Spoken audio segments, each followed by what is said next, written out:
할렐루야. 말씀을 함께 봅니다. 에베소서 4장 13절 14절. 우리가 다 하나님의 아들을 믿는 것과 아는 일에 하나가 되어 온전한 사람을 이루어 그리스도의 장성한 분량이 충만한 데까지 이르리니, 이는 우리가 이제부터 어린아이가 되지 아니하여 사람의 속임수와 간사한 유혹에 빠져 온갖 풍조에 밀려 요동하지 않게 하려 함이라. 아멘. 할렐루야. 갑주를 취하라 12번째 시간입니다. 이기는 자의 삶 7번째. 소제목으로는 이기는 자의 삶. 우리가 어떻게 이기는 자의 삶을 살아갈까, 계속해서 이 본문의 말씀을 통하여서 은혜를 나누고자 합니다. 자, 우리는 부름을 받았어요. 하나님은 우리 안에 놀라운 계획을 가지고 있는데, 그것은 바로 마귀의 일을 멸하는 것입니다. 그리고 마귀의 일을 멸할 뿐만 아니라 이제는 다시 오실 주의 길을 여는 자로 사용하기를 원합니다. 그래서 주의 오실 길을 열어가는 자로 준비되어지는 그런 은혜들이 우리 가운데 임해야 합니다. 어떻게 하면 주의 길을, 오실 수 있는 길을 열어갈 수 있을까?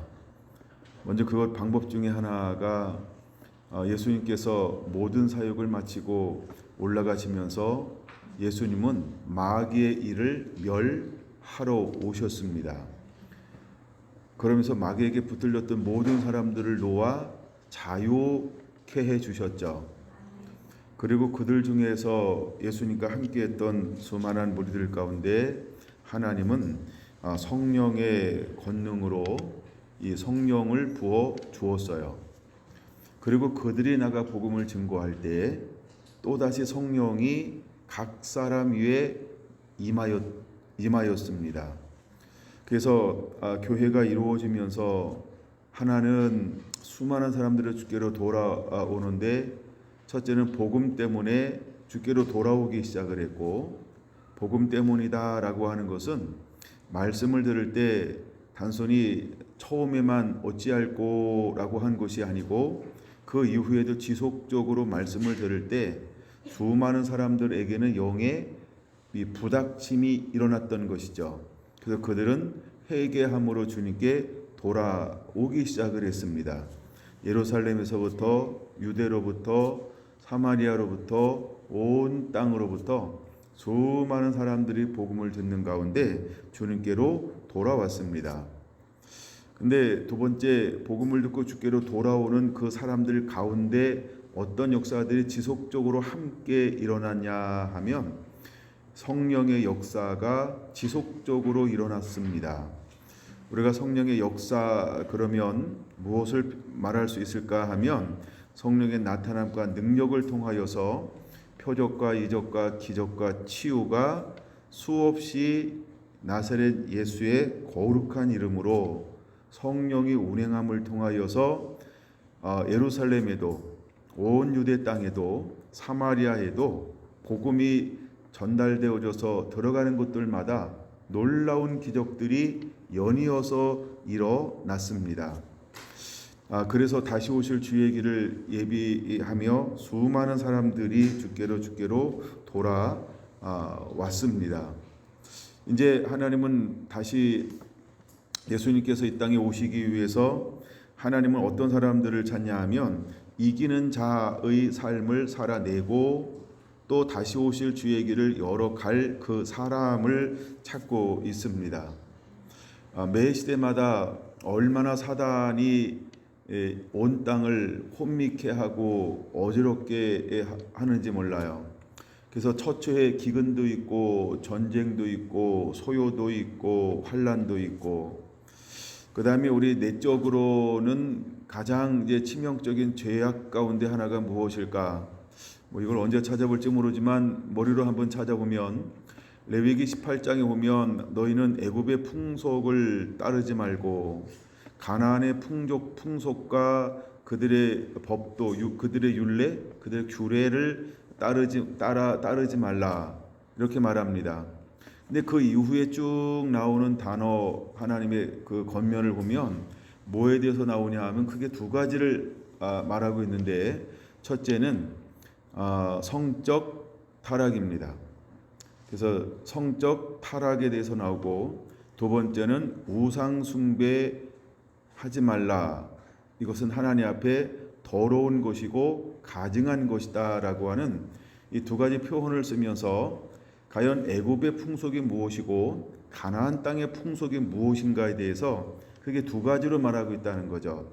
하나는 성의 문란함, 두 번째는 우상 숭배로 가증하고 더러운 일, 이런 것들이 이제 만연해 있었다는 거죠. 우리가 이거 14절에서 세 번째 다룰 것이 무엇이냐 하면 세상의 그 교훈, 이 온갖 교훈의 풍조에 밀려 요동하지 않게 하려 함이니라라고 할 때, 그 온갖 교훈의 풍조 중에 하나가 뭐냐 하면 바로 이 부분을 말하고 있는 것입니다. 너희는 이 세대를 본받지 말고 오직 마음을 새롭게 함으로 변화를 받기를 원하시는 것처럼. 근데 지금 우리가 살고 있는 이 시대는 실제로 어떤 것이 또 현실이 되어져 가고 있을까라고 할 때, 정말 문란할 정도로 성의 개방화, 자유화, 이런 것들이 실제로 우리 가운데 이루어졌고, 그 다음에 이제는 자기 중심을, 자기를 사랑하는 것을 비롯한 우상 숭배, 하나님보다 더 사랑하는 것이 얼마나 우리 가운데 만연해 있는지 몰라요. 이미 이런 것들이 우리가 시작이 되었고, 이제 우리 주변에 아주 흔하지 않게 볼 수 있는 일이 벌어지고 있고, 이런 것들을 보면 정말 우리가 이 시대에 어떻게 이기는 자의 삶을 살아갈까라고 할 때, 어쩌면 여러분 우리가 뭐랄까 이렇게 박물관처럼 아니면 골동품처럼 문화재처럼 막 그렇게 구별돼서 보호받듯이 살아야 하는, 그래야 하는 이런 시대에 우리가 지금 지나가고 있다는 것입니다. 근데 우리가 이기는 자의 삶을 살기 위해서 하나님은 이와 같이 말씀과 성령을 부어서, 그래서 성령의 많은 은사와 능력이 그 복음이 전파되어지는 곳에 흘러 들어가서 하나님의 역사를 만들어 내어집니다. 그래서 하나님은 어떻게 사람들을 세우냐 하면 때로는 사도로, 선지자로, 복음 전하는 자로, 때로는 목양자로, 또 말씀을 가르치는 교사로 하나님이 사람들을 세웠습니다. 그래서 이 사람들을 통하여서 유기적 연합을 이루어서 하나님이 크게는 세 가지 일들을 하기를 원하셨는데, 그 중에 첫 번째가 온 성도들을 온전하게 하는 것이고, 온전케 한 성도들을 통하여 하나님의 나라, 그 복음을 위하여 봉사의 일을 하게 하는 거고, 그래서 그 봉사를 통하여서 그리스도의 몸된 교회가 유기적인 연합으로 하나님 보시기에 구별되게, 또 거룩하게, 또 사랑을 나누고 베푸는 그런 교회로 세워지게 하는 이런 귀한 직분과 은혜들을 나누어 주었던 것입니다.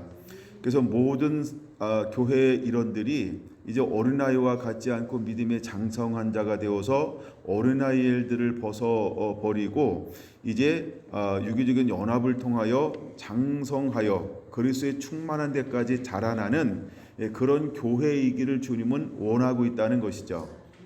그런데 아직도 우리 안에는 스스로 영적 아이가 있다는 것입니다. 이제 우리는 일만 스승을 쫓는 이런 종교적인 영에서 완전히 벗어나 실제로 우리는 연단을 받아서 지각을 사용함으로 선악을 분별할 줄 아는 장성한 자가 반드시 되어야 한다는 것입니다. 그래서 오늘 본문의 말씀 13절은 우리에게 이렇게 권면하고 있죠. 우리가 다 하나님의 아들을 믿는 것과 아는 일에 하나가 되어 온전한 사람을 이루어 그리스도의 장성한 분량이 충만한 데까지 이르라라고 말입니다. 왜 우리가 그리스도의 장성한 분량이 충만한 데까지 이르러야 할까? 14절은 그 방법을 구체적으로 세 가지로 말씀하고 있습니다. 14절 우리가 이제부터 어린아이가 되지 아니하여 라고 말합니다. 그러니까 이제 우리는 어린아이의 일들을 완전히 벗어 버려야 할 줄로 믿습니다. 그 부분은 제가 지난번 시리즈로 다룰 때 중심적으로 좀 다뤘던 부분이 있으니까 반드시 여러분들이 이걸 참고하고 반드시 기억해야 하는 겁니다. 자, 우리가 이제 어린아이가 되지 아니하고 그러면 이제 세 가지 왜 우리가 그리스도의 충만한 분량까지 장성한 자가 되어야 하느냐라고 하는 거예요. 그리고 우리가 왜 성령의 인도함을 받아야 하느냐라고 하는 거예요. 그 다음에 우리가 말씀이 풀어져서 그 말씀의 삶으로 예수님을 닮아가는 삶을 살아야 하느냐라고 하는 거예요. 그 이유가 크게 세 가지 때문이라고 하는 것입니다. 그럼 마지막 때 징조 중에 하나가 무엇이냐? 우리가 싸워서 이기는 자가 되기 위해서 과연 우리가 무엇을 벗어버리고 무엇으로부터 우리를 보호해야 하느냐? 다시 말하면 사단은 우리를 무엇으로 공격하겠느냐라고 하는 거예요. 그럼 사단은 세 가지를 가지고 올 것인데 첫째가 무엇이냐 하면 14절 보세요. 사람의 속임수를 통하여 우리에게 다가올 거라는 것입니다. 두 번째는 간사한 유혹을 통하여서 우리를 미혹해 오게 될 거라고 하는 겁니다. 그리고 세 번째는 이 교훈의 풍조, 이 세상의 풍조, 세상의 문화, 이걸 나중에 이제 문화로 한번 다뤄보고 싶은데, 그래서 세상의 문화를 가지고 우리에게 다가오게 될 거라고 하는 것입니다. 그러면 지난번 늘 봤던 것처럼 마태복음 24장에 보면 마지막 때가 일어나면 누구의 속임수를 조심하라고 말합니까? 사람의 속임이라고 표현하고 있죠. 그 다음에 마가복음 13장에도 사람의 미혹을 주의하라 이렇게 말하고 있어요. 그러니까 사단은 반드시 누구를 통하여 미혹할 것이냐 하면 우리 주변에 있는 우리처럼 동일하게 생긴 멀쩡한 사람들이라고 표현하는데 사람을 통하여 미혹할 것이다. 근데 그 속 사람은 뭘 가지고 있냐 하면 종교의 영을 가지고 있다는 거예요. 다시 말해서 다른 영, 다른 예수, 다른 복음을 가지고 있다는 겁니다. 그래서 그것을 통하여서 우리에게 다가오게 될 거라는 것이죠. 때로는 적그리스도, 거짓 그리스도로 올 것이고, 거짓 선자로 올 것이고, 거짓 교사로 올 것이고, 거짓 가르침으로 올 것이고, 거짓 목양자로 올 거라는 거예요. 그러니까 하나님의 사람만 오직 직임을 가지고 나가는 것이 아니고 사단도 오직 직임을 통하여서 우리에게 무엇을 가지고 올 것이다? 속이기 위해서, 미혹하기 위해서, 흔들기 위해서 올 것이다 라고 하는 것입니다. 그래서 우리가 무엇을 보느냐, 무엇을 듣느냐는 굉장히 중요하다. 그래서 마지막에 안약이 왜 중요성을 띠는지를 다시 한번 명확하게 깨달을 수 있는 지점이 아마 이런 부분일 것 같아요. 그래서 우리가 예수님께서 또 동일한 말씀을 했는데 어떤 사람들은 들어도 못 보고 못 깨닫고 못 듣고, 왜 그런 현상이 일어나냐 하면 듣고 깨닫고 회개할까 함이라, 돌이켜 주께로 돌아올까 함이라, 뭐 예수님께서 쓰신 표현이라는 거예요. 제가 썼다 그러면 굉장히 오버하는 거예요. 근데 예수님이 그런 표현을 쓰셨다는 거예요. 그 말은 어떤 의미도 있을까라고 할 때 마지막 때 이제 분별하게 될 것인데 우리가 참과 거짓이 있다라고 하는 거죠. 근데 참에 속한 사람들이 하나님 말씀을 잘 못 깨달을 수도 있고, 근데 사단은 그걸 아는 거예요. 예수님께서 하시는 말씀이 무슨 말씀인 것을 영이요 생명인 걸 압니다. 그래서 우리가 이제 밭을 비유할 때 뭐라고 표현하고 있냐 하면 이 말씀을 듣고 깨닫지 못할 때에는 즉시 새가 와서 그 말씀을 빼앗아 가나니, 이렇게 표현하고 있는 거죠. 그럼 우리가 말씀을 들을 때 깨닫지 못한다라고 한다면 누가 나도 모르게 내 삶의 마음에 왔다 갈까요? 짭새예요.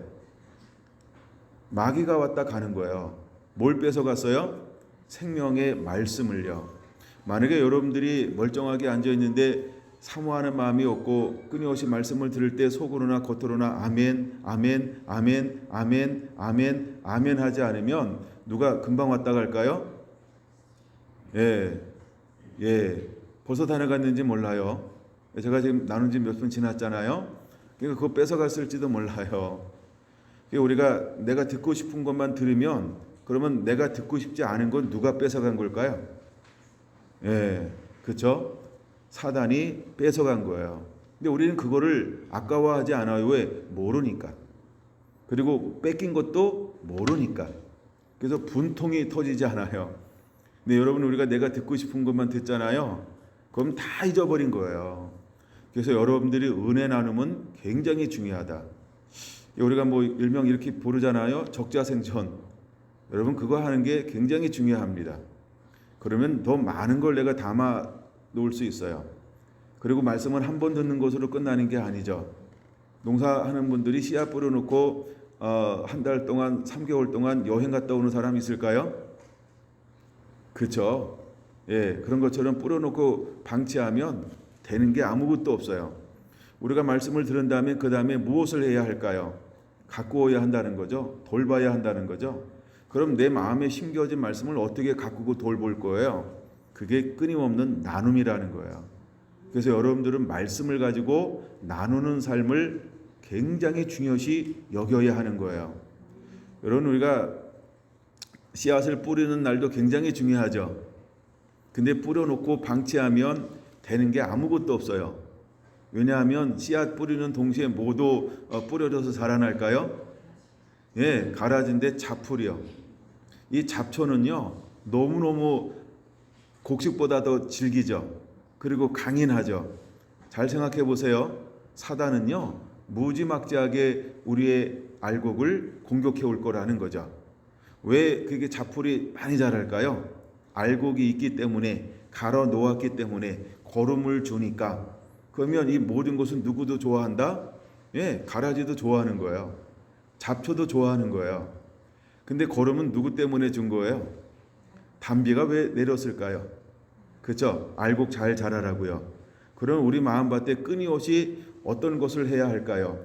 회개라고 하는 것을 통하여서 잡초를 뽑아내야 합니다. 걸러야 하는 거예요. 그래서 우리는 끊임없이 회개하며 살아야 한다는 거죠. 근데 우리는 말씀을 심어놓고 알아서 자라겠지 방치해요. 그리고 내가 좋아하는 것만 관심 가져요. 내가 내 귀에 들린 것만 관심 가져요. 그래서 우리가 가만히 보면 왜 내가 추수한 게 좋은가라고 할 때 내가 좋아하는 게 많지 않아서 그럴지 몰라요. 어쩌면 특정한 거 좋아하니까 특정한 열매는 좀 맺혀진 것 같은데 다른 거는 늘 없는 거예요. 왜 없을까요? 내가 돌보지 않아서 그래요. 관심 갖지 않아서 그래요. 그래서 여러분, 우리는 말씀을 내가 좋아하는 취향만 가는 것이 아니고 때로는 모든 말씀을 아멘으로 받는 거예요. 할렐루야. 그래서 우리는 섬기는 삶을 살 때 내가 필요한 것이 있지만 누구한테 필요한 것이 또 있을까요? 누군가에게 필요한 것들을 내가 열심히 돌봐서 이것을 내 삶 가운데 만들어 놓는 것이죠. 그래서 그 필요를 따라 나누어 주는 삶. 그럴 때 우리의 삶이 더 풍요롭고 풍성해질 수 있는 거예요. 여러분이가 말씀을 듣고 말씀을 잘 자라나게 하는 방법이 있습니다. 회개입니다. 그래서 우리는 회개할 줄 알아야 돼요. 회개하면 회개할수록 내 심령 가운데 자라나는 무엇을 제거하는 걸까요? 잡초를 제거하는 거예요. 나무를 제거하는 거예요. 찔레 나무를 제거하는 거예요. 엉겅퀴를 제거하는 거예요. 내 밭에서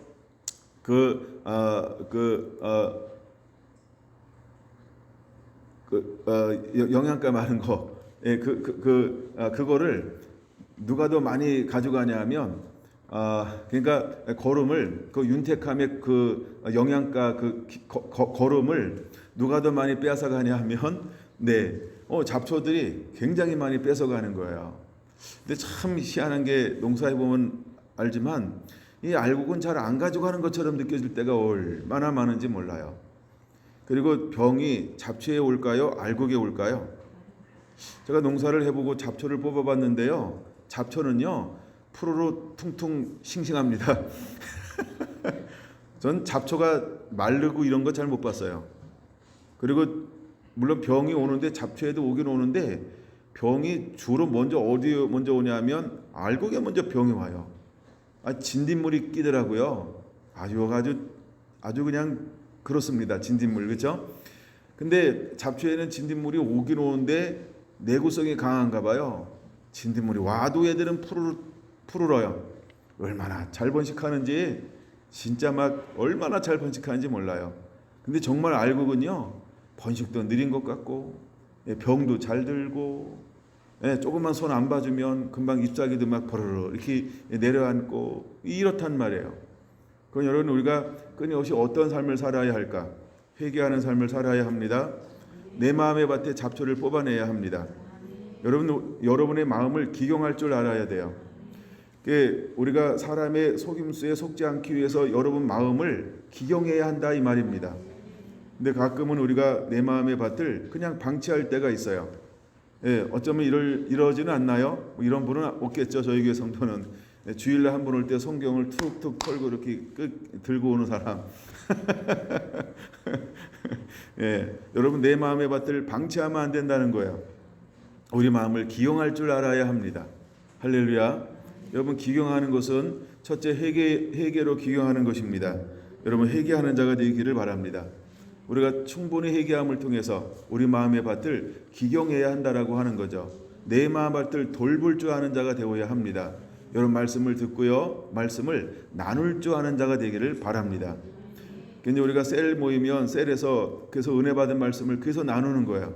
나누면 계속해서 내 마음 앞에 기용하기 때문에 그런 거예요. 또 어떤 분들은 자기 취향으로 내가 좋아하는 걸 들어요. 근데 또 다른 사람은 다른 사람의 취향으로 또 들어요. 자꾸 똑같은 말씀인데 각자 들은 걸 자꾸 하다 보면 뭐가 땡길까요? 거룩한 경쟁심이 생겨요. 거룩한 저런 것도 있었나? 나도 저거 은혜 받아야지. 나도 저거 먹어야지. 야 나도 내 밭에 심어야지. 내가 그 멀쩡한 걸 왜 못 심었을까? 나도 묘목 사다가 심어야지. 이래가지고 자꾸 내 마음의 밭을 부유하고 풍성하게 만든다는 거예요. 근데 우리가 말씀에 나눔이 없잖아요. 그럼 맨날 내가 좋아하는 사과만 갖다 심어요. 맨날 내가 좋아하는 것만 들어요. 내가 좋아하는 것만. 근데 오늘은 말씀을 나누는데 내가 좋아하는 게 하나도 없어요. 아이고 오늘은 공쳤네 이러고 그냥 갈지 몰라요. 여러분 말씀을 내가 원하는 것만 심는 게 아니고 다양한 것들을 내가 심어야 돼요. 그럼 내 마음 밭에 왜 다양한 것들이 자라나야 할까요? 그렇죠? 선한 일을 위해서요. 이웃을 위해서요. 나도 잘되고 남도 잘되게 하기 위해서요. 할렐루야.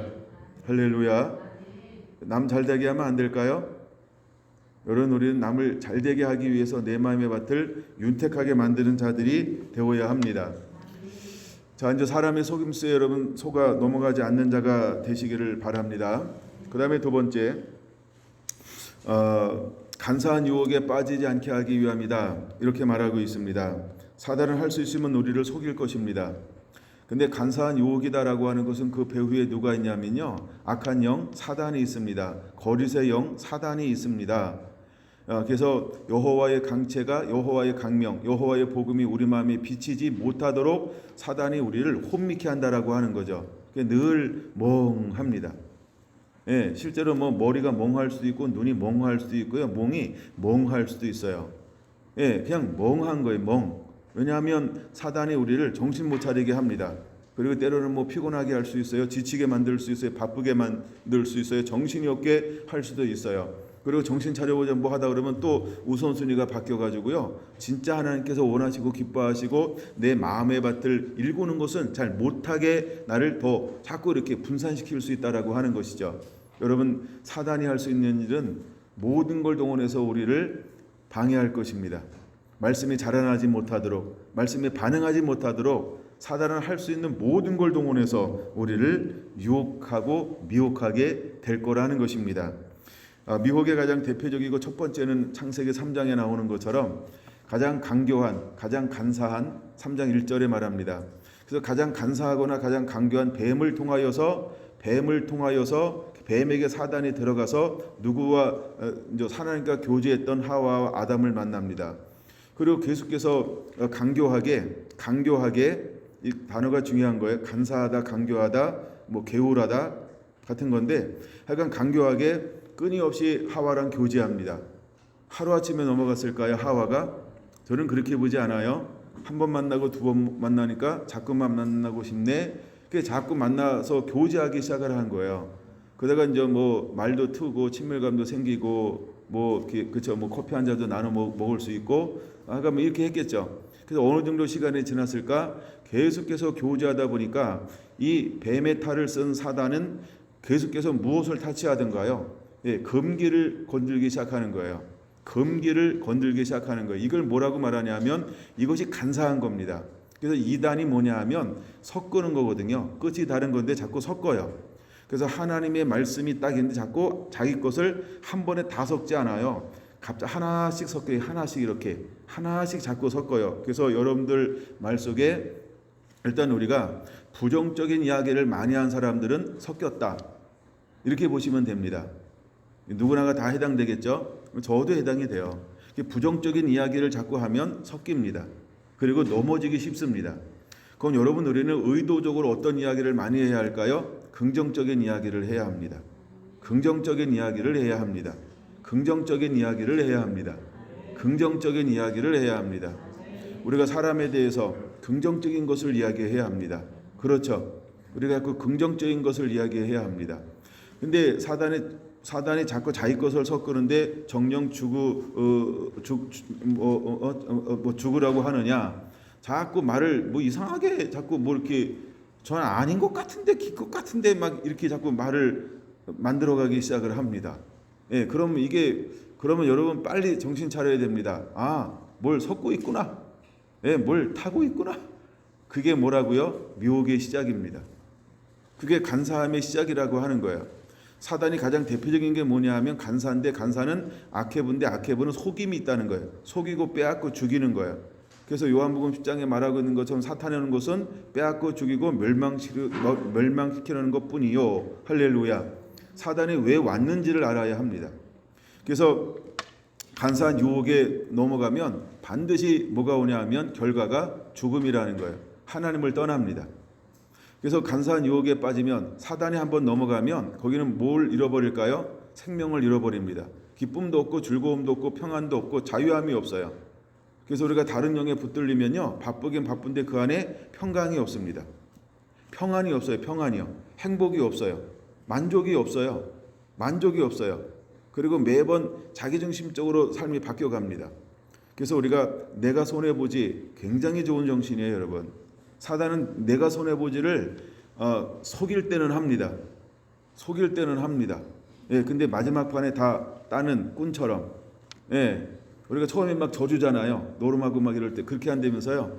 근데 마지막 결정적일 땐 한 방에 다 끌어온다면서요. 그러니까 넘어간 거예요. 술술술술 넘어가서, 예, 결국은 다. 근데 사단이 그런 전략을 쓴다는 거죠. 그게 미혹이라는 겁니다. 그래서 사단은 간사한 유혹이다. 그래서 그렇게 표현하고 있는 것입니다. 자, 그냥 한번 적으시고 머리로만 한번 찾아보세요. 머리로만. 대상 21장 1절입니다. 역대상 21장 1절인데 다윗이 충동을 받습니다. 다윗이 누구에게 충동을 받나요? 사단에게 충동을 받습니다. 그러면 사단에게 충동을 받는데 다윗이 어떤 사람입니까? 기름 부음 받은 사람이고 왕 중의 왕이고 하나님의 기쁨이고, 내가 그 중심을 봤더니 너무 하나님의 마음에 합한 자이었고, 그래서 하여간 그럼에도 불구하고 왕이 이기고 또 이겼던 다윗이었습니다. 그럼에도 불구하고 사단은 누구에게도 찾아갑니까? 그랬던 왕 다윗에게도 찾아갑니다. 기름 부음이 있습니다. 많은 이기는 자의 삶을 가지고 있고 지금도 이기고 있습니다. 근데 사단은 그럼에도 불구하고 또 찾아갑니다. 그러던 어느 날 사단이 한번 찾아갔는데 이번에 먹혔습니다. 누구한테도 먹혔더라? 다윗에게도 먹혔습니다. 그럼 여러분은 어떨까요? 난 다윗처럼 이기고 정말 기름 부음이 있고 합한 사람이고 기쁨이고 하나님의 즐거움이고 늘 예비하는 삶이고, 그랬던 다윗도 사단이 지치지 않고 찾아갔더니 사탄도 어떻게 했더라? 낚였더라. 분명히 말씀하고 있죠. 사단이 일어나 이스라엘을 대적하고 다윗을 충동하여, 이렇게 말하고 있어요. 그게 다윗도 넘어갔더라 하는 거예요. 이것이 간사한 유혹이라고 하는 겁니다. 그럼 여러분, 나는 간사한 유혹에 난 안 빠져. 이게 가능할까요? 가능하죠. 가능한데 우리는 넘어질 수도 있다는 거예요. 그러므로 우리는 무엇을 알아야 할까? 그렇죠. 예. 그래서 우리가 하나님의 말씀으로 매일매일 인도함 받지 않으면, 우리가 매일매일 깨어 있지 아니하면, 매일매일 성령으로 인도함 받지 아니하면, 매 순간 하나님을 첫 자리에 놓지 아니하면 넘어질 수 있다는 겁니다. 여러분, 다윗이 한 번에 넘어졌을까요? 사단이 다윗은 한 번만 찾아갔을까요? 세니까? 아니죠. 사단은 언제나 다윗 옆에 있습니다. 그리고 다윗이 연약할 때를 기다린 거고, 강해도 건드려보고 연약해도 건드려보고 승리해도 건드려보고, 사단은 언제나 우리를 건드려본다는 거죠. 우리가 방심하면 사단은 우리를 자기가 원하는 것으로 우리를 미혹할 거라는 것이죠. 그래서 사단이 그렇게 우리를 넘어뜨리려고 호시탐탐 기회를 노리고 있다라고 하는 것입니다. 그러므로 우리가 이기는 자가 되기 위해서 예수 그리스도로 온전히 옷 입고 있지 아니하면 여러분 다윗도 넘어지는 것처럼 우리도 넘어질 수 있다는 걸 알아야 합니다. 근데 사울왕과 다윗의 큰 차이점은 아시죠? 사울왕은 넘어졌을 때 회개하지 않습니다. 후회를 합니다. 다윗은 넘어졌을 때 후회하지 않고 회개를 합니다. 그 차이가 있다라고 하는 거죠. 저 충동을 통하여서 이스라엘 선한 백성 몇 명이 죽습니까? 7만 명이 죽습니다. 무엇으로 죽습니까? 전염병으로 죽습니다. 왕이 하나님을 온전히 의지해야 되는데 왜 머릿수를 세웠을까요? 내 힘으로 하려고 하는 그 마음이 살짝 왔다 갔습니다. 마음은 살짝 왔다 갔는데 이미 뭘 했습니까? 인구를 세웠습니다. 몇 명이야? 보고를 받았습니다. 사단에게 문을 열어주었습니다. 그냥 유혹이 한번 살짝 왔다 가서 인구를 머리 숫자를 센 것뿐인데 이미 사단에게 다윗은 뭘 열어줬다고요? 문을 열어준 것입니다. 사단은 이것이 호재죠. 그래서 그냥 멀쩡한 백성이 7만 명이 죽었던 겁니다. 누가 무너짐을 통하여서? 한 사람의 지도자가 무너짐을 통하여서. 여러분 나 하나가 중요한 게 아니고 때로는 나를 통하여서 가정이 망할 수 있습니다. 나 한 사람을 통하여 교회가 쑥대밭이 될 수 있죠. 나 한 사람을 통하여 나라가 저렇게 쑥대밭이 되는 겁니다. 그냥 때로는 우리가 문을 지키고 있을 때 지키고 있어야 한다는 것이죠. 이런 무너짐이 어디서부터 온 것일까라고 할 때 정말 우리가 아무렇지도 어쩌면 우리가 깨닫지도 못할지도 몰라요. 다윗이 사단에게 충동을 받았다라고 깨닫지 못할 수도 있죠. 그런 것처럼 우리 삶도 내게 왜 이런 것이 왔을까라고 할 때 깨닫지도 못하는데 이미 나는 사단의 충동에 넘어져 가지고 그 결과가 진행 중에 있을지도 몰라요. 그리고 응급처치하는 거죠. 목사님 내게 이런 일이 있어요. 이렇게 한 거예요. 근데 원인도 몰라. 어디서부터 이것이 왔는지도 때로는 못 잡아낼지도 몰라요. 마치 몸은 아픈데 병원 가서 아무리 다 검사를 해도 변명이 없는 것처럼 내가 깨닫지 못할 수도 있다라고 하는 것입니다. 이처럼 사단은 무섭게 우리를 뭐하게 될 것이냐 하면 이렇게 유혹하게 될 거라는 것이죠. 그러므로 우리는 깨어있는 자가 되어야 하고 어둠의 일을 벗어버리는 자가 되어야 하고 범사의 하나님을 첫 자리에 놓는 자가 되어야 합니다. 여러분 사단이 안 깨어 있을 거라고 다윗이 안 깨어 있을 거라고 생각하십니까? 그렇죠? 다윗은 깨어 있었습니다. 근데도 불구하고 사단은 깨어 있는 자도 뭐 했습니까? 찾아온다라고 하는 걸 깨달아야 합니다. 여러분 분명히 알아야 합니다. 사단을 할 수 있으면 택하신 자들도 미혹하려고 한다는 걸요. 그럼 다윗은 택한 자였죠. 근데 사단이 다윗을 실제로 미혹했다라고 하는 것입니다. 여러분 오늘 우리가 이기는 자가 되기 위해서 내가 아는 정도로 깨어 있는 것 가지고 안 될지 모릅니다. 내 방식 가지고도 안 될지 모른다는 걸 우리가 알아야 합니다. 이해가 되시나요? 한 사람 더 볼게요. 욥이라는 사람이 있어요. 욥이 문제가 있습니까? 다윗이 문제가 없었던 것처럼 욥에게도 뭐가 없었어요? 아무런 문제가 없었다라고 하는 겁니다. 근데 다만 사단이 와서 다윗을 요청했던 것처럼 다윗이 충동을 받았다 이 말은 하나님이 윤호한 걸까요? 하나님이 허하지 않은 걸까요? 하나님이 윤호한 거라고 하는 걸 깨달아야 돼요. 그 하나님은 우리는 윤호하지 않을까요? 야 정화인을 흔들어봐 그럴 때 하윤은 괜찮을까요? 정면에 앉아 있으니까 웃고 있는 우리는 하나님이 허용하지 않을까요? 친구니까 이름 불러준 거예요. 마찬가지로 우리 모두를 하나님은요 사단에 청구할 때 어떻게 할 것이다? 내놓게 될 거라는 거예요.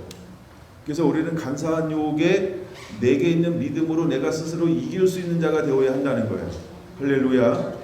그 다음에 내가 흔들려도 내가 그 유혹 가운데 한가운데 들어가 있다 할지라도 누구처럼? 욥처럼 이길 수 있는 자가 되어야 한다는 거예요. 다윗처럼 이길 수 있는 자가 되어야 한다는 거예요. 여러분 우리는 미혹 받을 수 있습니다. 여러분 삼손처럼 미혹 받을 수 있습니다. 근데 우리가 이기는 자가 되어야 할 줄로 믿습니다. 할렐루야. 그래서 사단이 욥을 청구하죠. 그래서 그를 청구했더니 하나님이 네가 해봐 라고 했다고 한다면 사단이 저와 여러분들을 몽땅 청구할 것입니다. 그래서 실제로 우리를 사단이 할 수 있는 모든 걸 다 동원해서 우리를 흔들게 될 겁니다. 미혹하게 될 것입니다. 여러분, 그의 간사함이라고 하는 것은 우리의 우리의 모든 것을 뛰어넘는다라고 생각하시면 돼요. 마치 우리는 1이면 걔는 10 정도 된다. 그래서 우리를 막 상상하지 못할 방법으로 우리를 미혹하고 현혹하고 흔들 것입니다. 그럼에도 불구하고 우리가 무엇이 없으면 안 당할까? 내 안에는 욕심이요. 이게 나를 부인하고 내 십자가, 즉 내가 죽어도 살겠고, 즉 내가 죽으면 흔들리지 않습니다. 근데 내가 스스로 살려고 하는 것이 있다고 한다면 반드시 그것 때문에 걸리게 될 것입니다. 갑자기 우리가 뭐 헌신하자 그러면 아까운 게 생겨요. 그 아까운 것 때문에 똥되는 겁니다. 그것 때문에 넘어진다 이 말이에요. 우리가 왜 헌신하지 못할까? 왜 온전한 기쁨으로 하지 못할까? 그것 말고 내 생각이 있기 때문에 그럽니다. 생각과 생각에 부닥치면 굉장히 힘들고 어려워요. 아마 저랑 같이 가까이 생활하는 분들은 제가 습관적으로 하는 이야기를 들었을 거라 생각을 합니다. 제가 사랑하는 아내와 어디 움직일 때는요, 제가 어떤 태도를 늘 취해야 된가요? 사모님이 결정하게 하세요.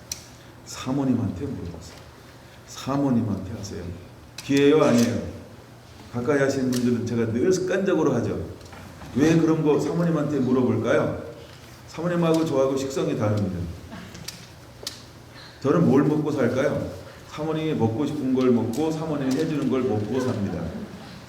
제가 나가면 사모님이 좋아하는 거 먹을까요? 내가 좋아하는 걸 먹을까요? 그렇죠? 대접하는 대로 먹습니다. 이렇게 낚인 거라 그래요. 그다음에 제가 사모님이랑 어디 같이 움직일 때는요, 제가 내 생각대로 한번 해보자라고 얘기했어요.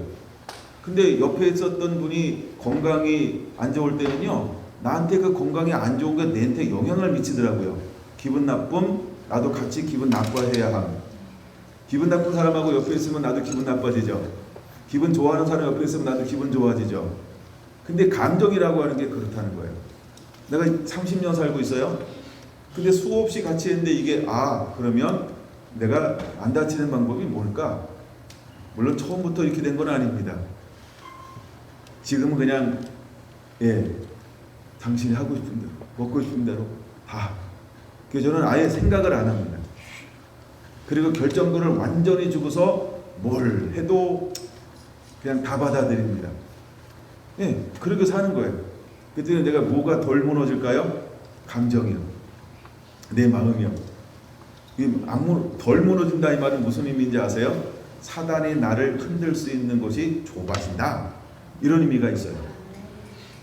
이건 비슷합니다. 우리가 말씀으로 살 때 어떻게 살아야 할까요? 내 생각 안 하면 됩니다. 주님이 뭐라고 그랬어? 그대로 하는 거야. 난 이것처럼 편한 게 없더라고요. 그러니까 우리가 감동받고 응답받고 그래서 말씀대로 순종하는 게 얼마나 쉬운지 몰라요. 그러면 내가 책임져요? 그분이 책임지셔야 돼요. 그런 거예요. 그렇죠? 어디 먹으러 가는데 식당을 여보 오늘 어떻게 식당이 뭐 이래 맛이 이래 나한테 한 번도 그 얘기를 할 수가 없어요. 왜 그럴까요? 당신이 먹고 싶은 걸 내가 따라가 줬으니까. 내가 책임지는 게 아니에요. 그렇죠? 왜냐하면 그냥 그대로 가는 거예요. 그대로 가는 거예요. 근데 만약에 내가 뭘 결정했다 그러면 뭘 해야 될까요? 전부 다 책임져야 됩니다. 그래서 우리 손님이 왔을 때 제일 힘든 것 중에 하나가 뭘 대접할까? 그거 아닌가요? 저도 손님이 오면 늘 힘든 게 사실 널려있는 게 식당이잖아요. 근데 저분이 뭘 좋아하는지 오늘은 뭘 먹고 싶은지 꼭 집어 얘기해주면 참 좋은데 그쵸? 꼭 집어 얘기해주면 참 좋은데 그 얘기를 잘 안 하네. 그러면 이렇게 손님이 온다 그러면 3개 정도는 제가 골라놔요. 뭐도 있고 뭐도 있고 뭐도 있는데 그중에 뭘 먹을까요? 제일 난처한 경우가 있는 거예요. 목사님 드시고 싶은 거 드세요. 제가 오늘 사드릴게요. 이렇게 할 때 참 곤란합니다. 그러면 난 또 너스레를 떨어야 돼요. 여기 가까운데 이것도 있고 여기도 있고 여기도 있는데 그 중에 하나만 골라주시면 제가 같이 먹겠습니다. 이렇게 얘기를 합니다. 근데도 또 이야기하는 거예요. 아, 그 중에 목사님이 먹고 싶은 거 내가 대접해 주겠다고 자꾸 그러는 분들이 있어요. 네, 그래서 실제로 가서 맛있게 먹습니다. 네, 근데 하여간 그 사람을 많이 생각하면서 선택을 해야 돼요. 하여간 이렇게 내가 선택권을 줘도 하여간 저는 이제 그런 게 있는데 저한테 선택권 줘도 같이 가는 분이 뭘 좋아할까? 뭘 가면 좋을까? 그때 기도하는데 응답이 잘 옵니까? 잘 안 오나요? 응답이 잘 오는 것도 있는데 어떤 때는 응답이 잘 안 오는 것도 있어요. 이게 참 어려운 거예요. 하여간 사단이 우리를 유혹하는데 이렇게 다가온다는 거예요. 여러분, 사단은 고도의 전략을 가지고 우리를 넘어뜨리기 위해서 다가온다라고 하는 걸 알아야 합니다. 시간이 이렇게 됐네요. 이거 하나 봐야 되는데 이제는 성경을 한 10분 정도만 더 할게요. 10분은 필요한 것 같아요. 성경을 세 군데를 찾아볼 겁니다. 준비되셨죠? 예. 그럼 찾기 시작합니다. 역대하 11장을 보겠습니다.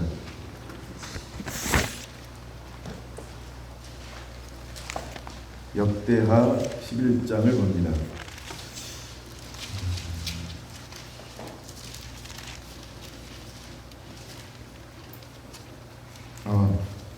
역대하 1장 보겠습니다. 1장. 11장이 아니고 1장인데 한번 얘기했습니다. 역대하 1장 11절.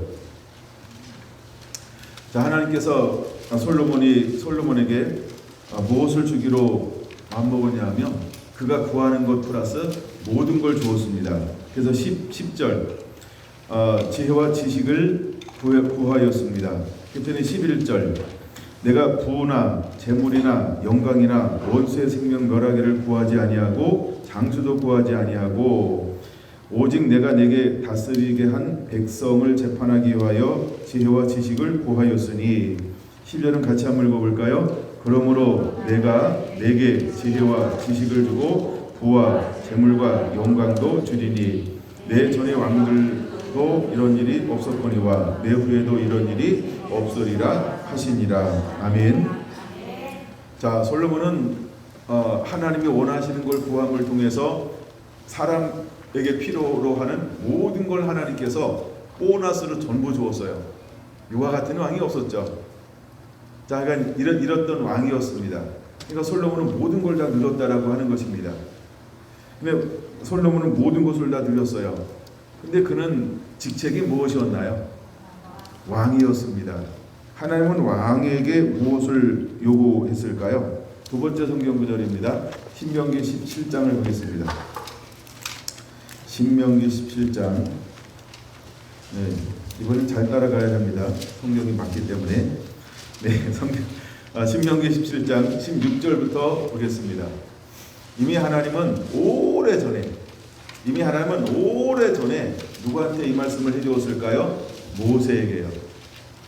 모세에게 이 말씀을 해주었어요. 뭐에 대해서 말했을까요? 왕이 된 자는 무엇을 해야 되는지 15절 이렇게 말하죠. 왕으로 세울 것이며 이렇게 말하죠. 그러니까 왕으로 세운 자는 세 가지를 하지 말아야 된다. 이걸 이미 모세에게 말씀해 주었어요. 첫째, 무엇을 하지 말아야 될까요? 16절 병마를 많이 두지 말 것이요. 그러니까 말을 많이 두지 말라는 거예요. 말이 많으면 뭐가 많을까요? 말을 의지하게 되죠. 말은 군대를 의지하는 겁니다. 말은 이 땅의 힘을 의지하는 겁니다. 그럼 이 말은 뭐예요? 이 땅에 있는 걸 의지하지 말고 항상 하나님을 의지하라는 거죠. 그러니까 군사의 많고 적음이 하나님을 의지하면 전혀 중요하지 않다는 거예요. 그건 우리가 2022년을 살아가고 이기는 자의 삶을 살기 위해서 이 땅에서 무엇인가 힘을 키우려고 해야 되는가, 아니면 전적으로 하나님을 의지함으로 그 도움을 입으려고 해야 하는가. 여러분, 그걸 선택해야 한다는 것입니다. 이게 이기는 자의 삶이라고 하는 거예요. 난 여러분들이 이 땅에서 무엇인가 하려고 이 땅에는 힘을 키우지 않고 하나님을 전적으로 의지하는 것, 그것으로 정말 힘을 삼는 자가 되기를 예수님의 이름으로 축원합니다. 두 번째, 뭘 많이 두지 말라고 말하고 있을까요? 17절 아내를 많이 두지 말라 이렇게 말하고 있어요. 근데 솔로몬은 나중에 뭘 많이 두죠? 아내를 많이 둬요. 뭐 삼천궁녀 이야기는 솔로몬 이야기입니다. 의자왕 이야기인가요? 두 명 같은 이야기인 것 같습니다. 이처럼 솔로몬은 많은 여자를 두게 된다라고 하는 거죠. 근데 솔로몬은 왕이 되었어요. 그처럼 지혜로운 자가 없고 명철하고 총명한 자가 없고 그처럼 부귀 영화를 누린 자가 없었습니다. 하나님이 어마어마한 호의를 베풀고 축복해 주었다는 것이죠. 근데 그가 왕이 됐던 어느 날 그는 스스로 무엇을 선택했습니까? 내 마음에 하나님 두는 것을 멀리하고 이 땅에 있는 것을 취하려고 하는 그 마음을 품었다라고 하는 겁니다. 그때부터 솔로몬 삶가는 어떤 것이 왔을까? 서서히 무너지는 삶을 살게 되어지는 것이죠. 그 다음에 세 번째 17절에 무엇을 많이 가지지 말라라고 말하고 있습니까? 자기를 위하여 은금을 많이 쌓아놓지 말라는 겁니다. 그러니까 이 땅에 있는 재물을 의지하지 말라는 거죠. 그럼 여러분 우리는 재물을 어디다 많이 쌓아놔야 할까요? 마태복음에 나오는 것처럼 7장에 나오죠. 하늘에 쌓아놓는 자가 되어야 합니다. 할렐루야. 보물이 있는 곳에 내 마음도 있다. 그러니까 우리 마음이 땅에 있으면 안 된다는 거예요. 경제에 있으면 안 된다는 거예요. 이 땅에 물질에 있으면 안 된다는 거예요. 복의 근원 되시는 그것을 주시는 하나님께 마음을 두어야 한다라고 하는 걸 말씀해주고 있죠. 자, 그 다음에 어쩌면 가장 중요한 것처럼 보일 수 있어요. 네 번째, 뭘 해야 할까요? 그러면 왕이 딱 되면 뭘 해야 할까요? 뭘 해야 할까요? 18절 같이 읽습니다. 그가 왕위에 오르거든 이 율법서를 등사본을 레위 사람 제사장 앞에서 책에 기록하여 평생에 자기 옆에 두고 읽어. 잠깐만요. 읽어에 동그라미 치고서요. 그럼 평생에 뭐 하라고 그러는 거예요? 이 말씀을 읽으라고 하는 거예요. 이 말씀을 읽어야 할 줄로 믿습니다. 두 번째, 그 하나님 여호와 경외하기를 배우며 이 하나님을 어떻게 섬기는지를 배우는 거예요. 두 번째. 그 다음에 세 번째는요. 이 율법의 모든 말과 이 규례를 지켜 행할 것이라. 행할 왜 동그라미 쳐야 돼? 행할 것 동그라미 쳐야 돼요. 그래서 세 가지가 필요하죠. 읽고 배워서 행해야 한다 이 말입니다. 우리가 이기는 자의 삶을 살기 위해서 우리에게 결정적으로 필요한 것이 무엇일까? 하나님의 말씀을 읽고 배우고 행하는 삶을 살아야 한다라고 하는 겁니다. 할렐루야. 그럼 이제 우리가 만왕의 왕입니다. 우리가 이제 만인 제사장입니다. 근데 다시 말해서 우리는 예배자입니다. 그럼 하나님은 우리에게 뭘 요구할까? 이걸 성경에 나오는 순서대로 첫째, 뭘 요구할까요? 이 땅에 있는 힘을 의지하지 말아라 라고 하는 겁니다. 두 번째, 뭘 많이 두지 말아라? 많은 여인을 두지 말아라. 그 다음에 여인이라고 하는 건 이런 의미가 있을 수 있죠. 이 땅의 여인처럼 나보다 더 사랑하는 것들을 많이 두지 말아라. 한번 이렇게 하나 더 한번 살짝 넣어보고요. 세 번째, 무엇을 하지 말아라? 이 땅에 재물을 많이 쌓아놓지 말아라. 그 다음에 네 번째, 무엇을 해야 한다고요? 항상 말씀을 읽고 배우고 그것을 행하는 자가 되어야 한다. 할렐루야. 하나님과 이기는 자가 되기 위해서 이 세 가지를 하라고 말씀을 하고 있는 것입니다. 그런데 열왕기상 11장으로 드디어 넘어갑니다. 열왕기상 11장. 근데 솔로몬은 왕이 되었어요. 시간이 얼마나 지났을까? 그는 무엇을 하기 시작을 했을까요? 열왕기상 11장 1절입니다. 같이 읽습니다. 솔로몬 왕이 바로의 딸 위에 이방의 많은 여인을 사랑하였으니. 그러니까 여인을 많이 둔다라고 하는 것을 아까 제가 그렇게 해석한 게 전혀 무리가 없죠. 그래서 이 땅에 있는 많은 것들을 예수님도 사랑하지 말라는 것이죠. 근데 솔로몬은 무엇을 많이 했습니까? 2절에 보니까 많은 여인을 후궁으로 두었다. 3절에 보니까 몇 명이라는 숫자도 나오죠. 왕의 후궁이 700명이요 첩이 300명이었더라 라고 나옵니다. 그랬더니 그 여인들이 왕의 마음을 어떻게 만들었어요? 하나님께로부터 돌이켰다는 것입니다. 마음을 돌이켰다라고 하는 것이죠. 여러분, 솔로몬이 그냥 무너지지 않죠? 우리가 이기는 자의 삶을 살 때는 언제 이길 수 있는 걸까요? 하나님의 말씀에 순종하여 그 길을 걸어갈 때 이기는 자가 되어지는 것입니다. 근데 우리가 언제 실패하는 자가 되어질까요? 하나님의 말씀을 떠났을 때, 말씀을 떠나기 시작할 때, 근데 솔로몬이 이것을 알았을까요? 몰랐을까요? 아는데 모릅니다. 왜 아는데 모를까요? 한 번에 훅 온 것이 아니고 서서히 말이 증가됐고요, 서서히 결혼했고요, 서서히 은금이 증가됐고요, 서서히 말씀을 안 읽는 것이 습관화되었기 때문에 그런 거예요. 하루아침에 이것이 딱 된 거 아니에요. 난 오늘도 작정했어. 말을 많이 두기로 한 번에 1000마리 이런 식으로 사들이지 않았어요. 서서히 사들였어요. 그러다 보니까 어떻게 된 거예요? 감각이 무뎌지는 거죠. 굳어지는 거죠. 그러니까 깨어있지 않으면 이런 일들이 벌어진다는 거예요. 솔로몬이 넘어진 이유는 깨어있지 않았기 때문인 것입니다. 여러분, 솔로몬이 넘어지는 이유가 뭘까요? 하나님을 사랑해야 될 그 자리에 자기 사랑을 갖다 놓았기 때문인 것입니다. 솔로몬이 넘어진 이유가 무엇일까요? 온전히 여호와 하나님을 의지해야 될 그 자리에 자꾸 세상을 의지하는 어둠으로 주변을 자기 마음을 채웠기 때문이라고 하는 것입니다. 그럼 우리가 이기는 자의 삶을 살기 위해서 어떻게 해야 할까요? 이제 여러분, 우리가 하나님을 사랑하며 사는 자가 되어야 할 줄로 믿습니다. 깨어있는 자가 되어야 할 줄로 믿습니다. 그래야 남들을 깨울 수 있는 거예요. 그 다음에 세 번째, 우리가 이기는 자의 삶을 살기 위해서 어떻게 해야 할까요? 옷임의 일을 벗고 빛이신 예수님으로 옷 입는 자가 되어야 합니다. 솔로몬은 이것을 하지 않음을 통해서 어떻게 했을까요? 결국은 무너지고 말았다라고 하는 겁니다. 잘 보셔야 합니다. 솔로몬이 누굴까요? 왕이었습니다. 어떤 왕이었을까요? 기름 부음 받은 왕이었어요. 하나님의 영광이 있어요. 하나님의 임재가 있어요. 훌륭한 공을 세웠어요. 성전을 지었어요. 그 성전을 지었는데 얼마나 화려하고 멋진지 몰라요. 임재가 가득합니다. 그도 이기는 자의 삶을 살았어요. 근데 사단은 포기하지 않습니다. 우리가 성전을 지어도 하나님의 임재가 있고 영광이 있어도 사단은 우리를 충동하는 것을 멈추지 않는다는 거예요. 여러분, 간사한 유혹은 멈추지 않는다. 그러므로 우리는 솔로몬처럼 방심하면 안 된다라고 하는 거예요. 우리가 이기는 자가 되기 위해서 우리는 항상 깨어 있어야 됩니다. 우리는 항상 어둠의 일을 벗어야 합니다. 그리고 우리는 사랑하는 삶을 쉬지 않고 오늘도 내일도 사랑하는 삶을 살아야 한다는 겁니다. 그래야만 이길 수 있는 거예요. 여러분에게 그런 은혜들이 임하게 되기를 예수님의 이름으로 축원합니다. 아멘.